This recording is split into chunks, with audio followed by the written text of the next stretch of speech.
Roll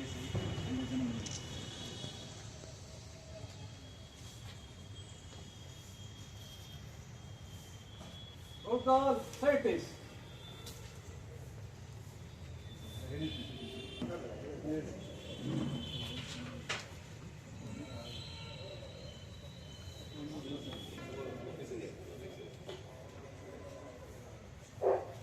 rail stop ಯಾರು ನೀವು ಲಾಟಿ ತಗೊಂಡಿದ್ರೆ ರಿಜನೇಷನ್ ಆದಂಗೆ ನೋಡ್ಕೋಬೇಕು. ಬರ್ತಾರ 15 ದಿನ ಟೋಟಲ್. ಈಗ 13 ದಿನ ಅಂದರೆ ಇನ್ನೂ ಒಂದಿನ ಲಾಸ್ಟ್ ಡೇ ಇರ್ತದೆ. Total 15 days bandobast. ಯಾಕಂದರೆ ರೌಡಿ ಆ್ಯಕ್ಟಿವಿಟಿ ಬಗ್ಗೆ ನಿಗಾ ಇಡಬೇಕು. ಮೈನ್ ಅದನ್ನು ಕಂಟ್ರೋಲ್ ಮಾಡಬೇಕು. ಯಾವುದೇ ರೀತಿ ಹೆಣ್ಮಕ್ಳಿಗೆ ತೊಂದರೆ ಆಗಬಾರ್ದು, ಅದ್ರ ಬಗ್ಗೆ ಗಮನ ಕೊಡಬೇಕು ಎಲ್ಲರೂ. ಬಂದೋಬಸ್ತಲ್ಲಿ ಆಫೀಸರ್ಸು ಲಾಸ್ಟ್ ಟೈಮು ಒಂದಷ್ಟು ರಿಮಾರ್ಕ್ಸ್ ಇದೆ. ಡೆಪ್ಯೂಟ್ ಮಾಡಿದ ಆಫೀಸರ್ಸು ಮನೆಯಲ್ಲಿ ಹೋಗಿ ಮಲ್ಕೊಂಡು ಬೆಳಗ್ಗೆ ರೋಲ್ ಕಾಲ್ಗೆ ಬ್ರೀಫಿಂಗ್ ಬಂದು, ಮಾರ್ನಿಂಗ್ ಬ್ರೀಫಿಂಗ್ ಬಂದು ಅಟೆಂಡ್ ಆಗಿದ್ದಾರೆ ಅಂತೇಳಿ. ಯಾವುದೇ ಕಾರಣಕ್ಕೂ ಹಂಗೇನು ಕಂಡು ಬಂದರೆ ಶಿಸ್ತು ಕ್ರಮ ಆಗ್ತದೆ. ಯಾಕಂದರೆ ನಿಮಗೆ ಕೊಟ್ಟಿದ್ದ ಟೀಮನ್ನು ಇಟ್ಕೊಂಡು ನೀವು ಕೆಲಸ ಮಾಡಬೇಕು. ಯಾವುದೇ ಕಾರಣಕ್ಕೂ ಯಾರ್ಯಾರಿಗೇನು ಜವಾಬ್ದಾರಿ ಕೊಟ್ಟಿದ್ದಾರೆ ಅದನ್ನು ಅಚ್ಚುಕಟ್ಟಾಗಿ ನಿಭಾಯಿಸಬೇಕು. ನಾನು ಬಂದೋಬಸ್ತ್ ಮುಗಿಯೋವರೆಗೂ ಇರ್ತೀನಿ, ಇಲ್ಲೇ ಇರ್ತೀನಿ, ಎಲ್ಲೂ ಹೋಗಲ್ಲ. ಎಲ್ಲ ರಥೋತ್ಸವ ಅಂದರೆ ಟೆಂಪಲ್ಗೆ ಹೋದ್ಮೇಲೆ ಹೋಗೋದು. ಬ್ರೀಫಿಂಗಿಗೆ ಬರ್ತೀನಿ. ಮತ್ತು ಎಲ್ಲರೂ ಏನು ನಿಮಗೆ ಎವ್ರಿ ಡೇ ಈವ್ನಿಂಗಿಂದ ಬಂದೋಬಸ್ತ್ ಮುಗಿಯೋವರೆಗೂ 2 ಗಂಟೆ ಆಗಲಿ 3 ಗಂಟೆ ಆಗಲಿ, ಮ್ಯಾಕ್ಸಿಮಮ್ ಅಂದರೆ 2 ಗಂಟೆ 3 ಗಂಟೆಗೆ ಮುಗೀತದೆ. ನಿಮ್ಮ ಕೆಲಸವನ್ನು ನೀವು ಅಚ್ಚುಕಟ್ಟಾಗಿ ಮಾಡಿ. ಪಿಕೆಟಿಂಗ್ ಪಾಯಿಂಟ್ ಹಾಕಿದವರು ಸುಮ್ಮನೆ ಕೂತ್ಕೊಂಡು ಅಲ್ಲಿ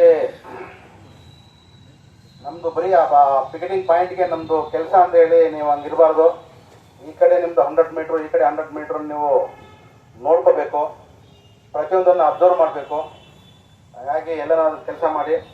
ಮೇನ್ ಚೆಕ್ ಪೋಸ್ಟು ಏನು ಹಾಕಿದ್ದಾರೆ, ಚೆಕ್ ಪೋಸ್ಟ್ ಅವರು ಈಗ 1+1 ಕೊಟ್ಟಿದ್ದೀರಿ, ಅದೇ ನೋಡಿಕೊಂಡು ಇನ್ನೂ ಒಂದು ಕೊಡಿ. ನೆಕ್ಸ್ಟ್ ಬೆನ್ನು ಅವೈಲೇಬಲ್ ನೋಡಿಕೊಂಡು ಚೆಕ್ ಪೋಸ್ಟ್ ಅವ್ರದ್ದು ಕಂಟಿನ್ಯೂಟಿ ಇದೆ. ಈಗ ಅವರು ಫಿಕ್ಸ್ ಮಾಡಿರಲ್ವ ಅವ್ರಿಗೆ, ಶಿಫ್ಟ್ ಚೇಂಜ್ ಆಗೋವರೆಗೂ ಫಿಕ್ಸ್ ಇರ್ತದೆ. ನಿಮ್ಮದು ಯಾರಾದರೂ ಹುಡುಗರು ಮೂಮೆಂಟ್ಸ್ ಬಗ್ಗೆ ನಿಗಾ ಇಡಬೇಕು ಚೆಕ್ ಪೋಸ್ಟಲ್ಲಿ. ಅದೇ ರೀತಿ ಪಿಕೆಟಿಂಗ್ ಪಾಯಿಂಟ್ ಹಾಕಿದವರು ನಿಗಾ ಇಡಬೇಕು. ಏನಾದರೂ ನಿಮ್ಗೆ ಅಂತ ಮಾಹಿತಿ ನಿಮ್ಗೆ ಡೌಟ್ ಬಂದರೆ ಇಮಿಡಿಯೇಟು ಕನ್ಸರ್ನ್ ಆಫೀಸರ್ಸ್ಗೆ, ಚಾರ್ಲೀಸ್ಗೆ ಹೇಳಬೇಕು. ಎಲ್ಲರಿಗೂ ಹೇಳಬೇಕು, ಸರ್ ಹಿಂಗಿದೆ ಹಿಂಗಿದೆ ಅಂತ ಹೇಳಬೇಕು. ನಿಮ್ಮ ಸಿಬ್ಬಂದಿ ಕ್ರೈಮ್ ಸ್ಟಾಫ್ ಇದ್ದಾರೆ, ಎಲ್ಲರಿಗೂ ನಂಬರ್ ತಗೊಳ್ಳಿ, ಮತ್ತು ವಾಕಿಸ್ ನಂಬರ್ ತಗೊಳ್ಳಿ. ಇಬ್ಬರಿಗೂ ಇಂಟಿಮೇಟ್ ಮಾಡಿ. ಅಂಥವ್ರ ಬಗ್ಗೆ ಎಲ್ಲಿದ್ರೆ ಅಲ್ಲಿ ಮುಲಾಜಿಲ್ಲದೆ ಆ್ಯಕ್ಷನ್ ತೊಗೋಬೇಕು.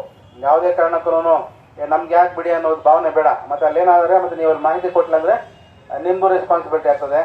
ಹಂಗಾಗಿ ಪ್ರತಿಯೊಬ್ಬರು ಜನಕ್ಕೆ ಚೆನ್ನಾಗಿ ಕೆಲಸ ಮಾಡಿದ್ರೆ ಒಳ್ಳೆ ಬಂದೋಬಸ್ತ್ ಆಗುತ್ತೆ. ಸಾಹೇಬರು ಭಾಳ ಸೂಕ್ಷ್ಮವಾಗಿ ಎಲ್ಲ ಗಮನಿಸ್ತಾ ಇದ್ದಾರೆ. ಹಂಗಾಗಿ ಯಾವುದೇ ರೀತಿ ಇನ್ಸಿಡೆಂಟ್ ಆಗದಂಗೆ ಬಂದೋಬಸ್ತ್ ಮಾಡೋದು ಎಲ್ಲ ಜವಾಬ್ದಾರಿ ಎಲ್ಲರೂ ಮಾಡಬೇಕು. ಇದೊಂದು ಡಿಸ್ಟಿಕಲ್ಲಿ ಅದೊಂದು ದೊಡ್ಡ ಬಂದೋಬಸ್ತು. ಇದನ್ನು ಚೆನ್ನಾಗಿ ನಿಭಾಯಿಸಬೇಕು. ಎಲ್ಲರ ಮೇಲೆ ಭರವಸೆ ಇದೆ, ಮಾಡ್ತೀರಂತೇಳಿ. ನಿಮ್ಗೆ ಚೆನ್ನಾಗಿ ಮಾಡಿ. ಬಂದೋಬಸ್ತಲ್ಲಿ ನೆಗ್ಲೆಕ್ಟ್ ಮಾಡೋಕ್ಕೆ ಹೋಗಬೇಡಿ. ಹಾಕಿದ ಡ್ಯೂಟಿಯಲ್ಲಿ ಪ್ರೆಸೆಂಟ್ ಇರಬೇಕು. ಮತ್ತು ಕಂಪಲ್ಸರಿ ಎಲ್ಲರೂ ಇದು ರಿಫ್ಲೆಕ್ಟಿವ್ ಜಾಕೆಟನ್ನು ಹಾಕ್ಕೋಬೇಕು. ಪ್ರತಿಯೊಬ್ಬರು ಹಾಕ್ಕೋಬೇಕು. ರಿಫ್ಲೆಕ್ಟಿವ್ ಜಾಕೆಟ್ ಹಾಕ್ಕೊಂಡಿಲ್ಲ ಅಂತಂದರೆ ನಾನು ನಿಮ್ಮ ಆರ್ಪೇಟ್ ವಾಕಿಗೆ ಹೇಳಿದ್ದೀನಿ, ಚಾರ್ಲಿಗೆ ಹೇಳಿದ್ದೀವಿ, ಮತ್ತು ರಿಪೋರ್ಟ್ ಕೊಡ್ತಾರೆ. ರಿಪೋರ್ಟ್ ಕೊಟ್ಟರೆ ಪನಿಷ್ಮೆಂಟ್ ಆಗುತ್ತೆ. ಯಾಕಂದರೆ ರಿಫ್ಲೆಕ್ಟಿವ್ ಜಾಕೆಟಿಂದ ಬಹಳ ಕೆಲಸ ಆಗುತ್ತೆ. ನಾವಿರೋ ನಮ್ಮ ಪ್ರೆಸೆನ್ಸನ್ನು ತೋರಿಸ್ತದೆ, ಜನರಿಗೆ ಒಂಥರ ವಿಸಿಬಲ್ ಪೋಲಿಸಿಂಗ್ ಇರ್ತದೆ.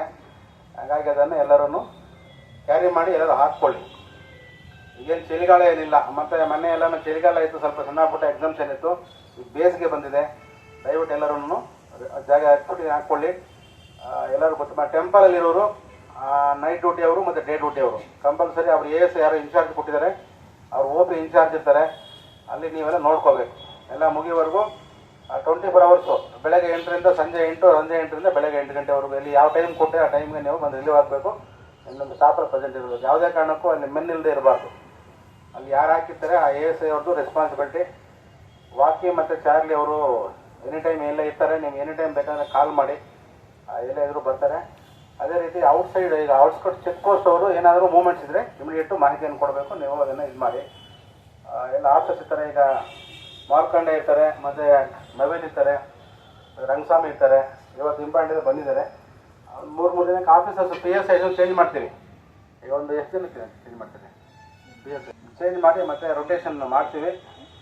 ಬಂದು ತೊಂದರೆ ಇಲ್ಲ. ಈಗ ಇದ್ದವರು ಏನು ಈಗ ಡೇ ಡ್ಯೂಟಿ ಏನಿರಲ್ಲ, ಈವ್ನಿಂಗಿಂದ ಡ್ಯೂಟಿ ಮತ್ತೆ 2 ಗಂಟೆ 3 ಗಂಟೆವರೆಗೆ ಇರ್ತದೆ. ಹಂಗಾಗಿ ಯಾರಿಗೂ ಏನಂತದೇನು ಹಾರ್ಡ್ ಆಗಲ್ಲ, ಕೆಲಸ ಮಾಡಿ.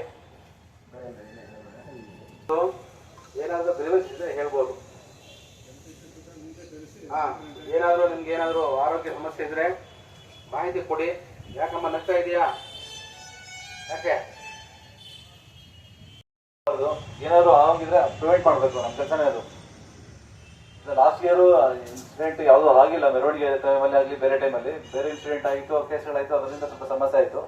ಈ ಸತಿ ಯಾವುದೂ ಆಗೋದಿಲ್ಲ, ಯಾಕಂದರೆ ಅದಕ್ಕೆ precautionary measures S P sir ಬಂದಮೇಲೆ ಸುಮಾರು ಮಾಡಿದ್ದೀವಿ. ಗುಂಡ್ ಆ್ಯಕ್ಟ್ ಮಾಡಿದ್ದೀವಿ, ಗಡಿಪಾಲ್ ಮಾಡಿದ್ದೀವಿ, ಈಗ 1 ಟೈಮ್ ಮಾಡ್ತಾನೆ ಇದ್ದೀವಿ ಸರ್. ಈ ಸತಿ ಯಾವುದೂ ಆಗೋದಿಲ್ಲ ಅಂತ ಒಂದು ಭರವಸೆ ಕೊಟ್ಟು ಈ ಸತಿ ಈ ಸತಿ ಮೆನ್ನು 90-80 ಜನ ಕೊಟ್ಟಿದ್ದಾರೆ ಸರ್. 80 ಜನ ಮೆನ್ ಇದೆ ಸರ್. ಈಗ ಬಂದಿದೆ ಸರ್, ಅವರು ಇನ್ಕ್ಲೂಡಿಂಗ್ ಹಾಂ ಸರ್. 80 sir, 80 staff 94 sir.